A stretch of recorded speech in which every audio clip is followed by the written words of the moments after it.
آپ کے خیال ہے Muhammad Ali cold war multi polar world میں ہو سکتی ہے کہ نہیں؟ بالکل ہو سکتی ہے. وہ بائی پولر نہیں ہوگا, ملٹی پولر ہوگا. اگر میں How would you define the Cold War? میں اسی طرف آ رہا ہوں. Actually if you allow me just 2 minutes, دیکھیں جو rise and fall of great powers جو ہے وہ تو 5000 سال کی جو ریکارڈڈ ہسٹری ہے اس میں آپ کو ملتا ہے. نمبر 1. نمبر 2 یہ کہ اب جس طرح تھوسیڈائڈ ٹریپ آپ نے پڑھی ہوگی گراہم ایلیسن کی کتاب, اس میں 20-25 گریٹ پاور کمپٹیشنز کو اس نے کمپیئر کیا ہے. It's a fascinating study. میرے پی جی کا تھیسس گریٹ پاور کمپٹیشن پہ ہے. تو تیسری بات جو ہے, جو گریٹ پاور کمپٹیشن ہے, بنیادی جو ازمپشن ہے انٹرنیشنل ریلیشنز میں, جو ریئلسٹ پیراڈائم ہے اسٹرکچرل ریئلزم کی, وہ یہ ہے کہ international system great powers shape کرتی ہیں. تو گریٹ پاور کون ہوتی ہے؟ گریٹ پاور وہ ہوتی ہے جو کہ انٹرنیشنل سسٹم شیپ کرنے کی صلاحیت, اہلیت اور خواہش رکھتی ہے. ٹھیک ہے. تو جو ریاستیں, اگر چائنا اس معیار پہ پورا نہیں اترتا تو امپیریکل اسٹڈی یہ کہتی ہے کہ کیا وہ اس کی خواہش, اہلیت اور صلاحیت رکھتی ہے کہ وہ امریکہ کا post cold war world order کو ڈسرپٹ کر دے؟ شاید ابھی نہیں, مے بی فیوچر میں. پہلی بات تو یہ. دوسری بات, جو نیچر آف پاور کا کمپٹیشن ہے اس میں تبدیلی آئی ہے, جو میں آپ سے اگری کرتا ہوں. کنٹیسٹ تو جس طرح آپ نے کہا مطلب انداز حرب سے ہوتا تھا, پھر اور چیزیں آئیں. ٹھیک ہے. تو ابھی جو نیچر آف پاور کمپٹیشن ہے وہ بنیادی طور پہ فرق ہے. اس کے مقاصد وہی ہیں. نہیں, ابھی کیا نیچر ہے ابھی؟ ہاں بالکل, یہ جو بنیادی سوال ہے, جو نیچر میں فرق کیا ہے, جس کو کولڈ وار سے سمجھنا ضروری ہے. 3 فرق میں کوئکلی آئیڈینٹیفائی کر لیتا ہوں. دیکھیں, پہلی بات آئیڈیولوجیکل ہے. جو کولڈ وار تھی وہ آئیڈیولوجیکل اسٹرگل تھی جو پلے آؤٹ ہو رہی تھی پولیٹیکل, اکنامک اور اسٹریٹجک ریلمز اور ڈومینز میں. اس وقت نیچر آف کمپٹیشن آئیڈیولوجیکل آپ کو نظر نہیں آتا ہے. چائنا کہیں بھی دنیا میں امریکہ کے پولیٹیکل آئیڈیالوجی کو چیلنج کرتا ہوا انٹلیکچولی یو این میں کہیں نظر نہیں آتا. لیکن آپ امریکہ کو دیکھتے ہیں, سمٹ آف ڈیموکریسی, اس قسم کی چیزیں تو چل رہی ہیں, اتھارٹیرین ورسز ڈیموکریٹک. امریکہ کی سائڈ سے تو نظر آئے گا کیونکہ وہ اسٹیٹس کو پاور ہے. لیکن میں تو کہہ رہا ہوں کہ سسٹم اس وقت چینج ہوگا جب اینٹی اسٹیٹس کو پاور اسٹیٹس کو چیلنج کرے گی. اور نیچر آف چیلنج صرف stock pile, defence spending, arm forces اور پوسچر اور اکانومی میں. تو آپ یہ کہنا چاہ رہے ہیں کہ چائنا نے بھی چیلنج نہیں کیا؟ میں یہ کہہ رہا ہوں کہ چیلنج ایمرج کر رہا ہے, لیکن میں چیلنج کی نیچر کوئکلی یہ بتانا چاہتا ہوں کہ اس کی 4 ڈومینشنز آسان الفاظ میں آئیڈینٹیفائی کر دیتا ہوں. ایک آئیڈیولوجیکل ڈائمنشن ہوتی ہے جو کہ ایبسنٹ ہے اس وقت. آپ کو چائنا کی طرف سے جو چیلنج ہے, جن لوگوں کی خواہش یا امید بھی ہے کہ چائنا چیلنج کرے گا, وہ یہ نوٹس نہیں کر رہے کہ چائنا کی طرف سے انٹلیکچولی اور political system of the west کو کوئی چیلنج نہیں ہے. نمبر 1. نمبر 2 کہ اکنامک ڈسپیرٹی کم ہو گئی ہے, یہ ایک ریالٹی ہے. ٹھیک ہے. ملٹری بجٹ میں بھی ابھی بہت تفاوت ہے, بہت فرق ہے.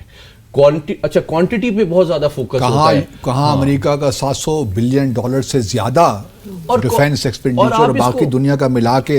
اور کوالٹی میں بھی دیکھیں, اگر نیوکلیئر آرسنل کی بات کرنے جو اوپن سورس میں انفارمیشن موجود ہے, ابھی بھی دنیا کے 90% سے زیادہ جو نیوکلیئر آرمز ہیں وہ انہی 2 ریاستوں کے پاس ہیں جنہوں نے کولڈ وار لڑی, روس اور امریکہ. اور آخری بات یہ ہے کہ اب جو نیچر آف کانٹیسٹ ہے وہ چائنا کا ان کے اسٹریٹجک کلچر اور سویلائزیشنل کانشیسنس ڈیفائن کرتی ہے.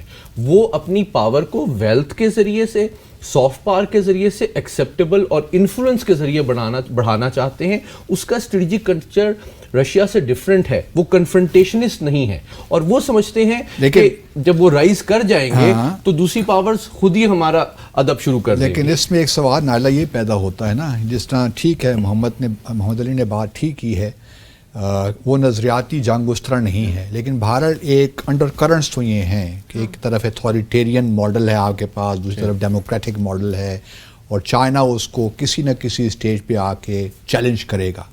اور رشیا کا جو آپ اس کو اسپیشل ملٹری آپریشن کہہ دیں یا ایگریشن کہہ دیں, وہ الگ بحث ہے.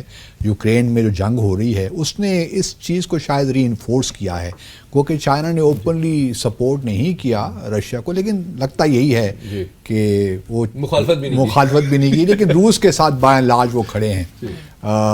تو یہ ایک لحاظ سے آہستہ آہستہ الائنمنٹ ہو رہی ہے, کچھ کلیئرٹی آ رہی ہے چیزوں میں. آپ کیسے دیکھ رہی ہیں کہ یوکرین کی جو وار ہے اس نے کس حد تک چیزوں کو ڈیفائن کرنے میں ہیلپ کی ہے؟ دیکھیے بات صحیح ہے، پر coming back to the point کہ آپ نے کہا کولڈ وار کیا ملٹی پولر ورلڈ میں ہو سکتی ہے. I was talking about cold war as it evolved after world war 2 جو کہ آئیڈیولوجیکل تھی. ٹھیک ہے. اور جیسے محمد علی نے کہا کہ اب آئیڈیولوجیکل وارفیئر نہیں ہے. چائنا جو ہے they might be communist but their economy وہ کیپٹلزم کے کاؤنٹر نہیں کر رہے بلکہ اسی کو انہینس کر رہے ہیں.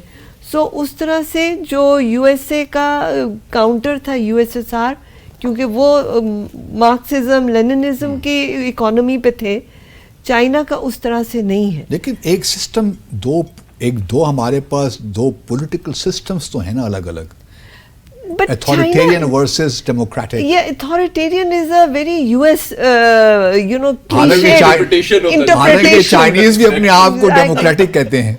بالکل ان کے حساب سے بھی ڈیموکریٹک ہیں. وہی تو میں کہہ رہی ہوں کہ جو اتھارٹیرین کا لفظ ہے نا وہ آپ کا ویسٹ یوز کرتا ہے فار کنٹریز جن کو وہ بلیمش کرنا چاہیے. ٹھیک ہے. But is it really applicable?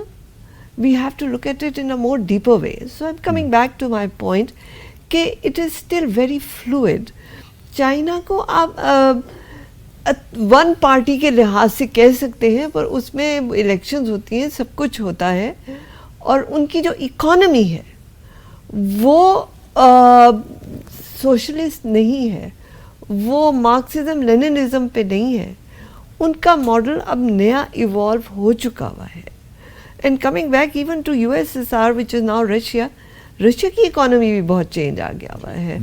سو اب اگر آپ ماسکو جائیں، آپ تو ماسکو رہے ہوئے ہیں، ماسکو میں اب لیٹسٹ برانڈز آپ کو مل رہے ہیں. میں تو پریشان ہو گیا تھا ریسنٹلی جا کے کہ کیا کیا وہاں لیمبورگینیز اور کیا کیا فراریز وہاں چل رہے، سارے آپ کو مل جاتے ہیں. ایگزیکٹلی.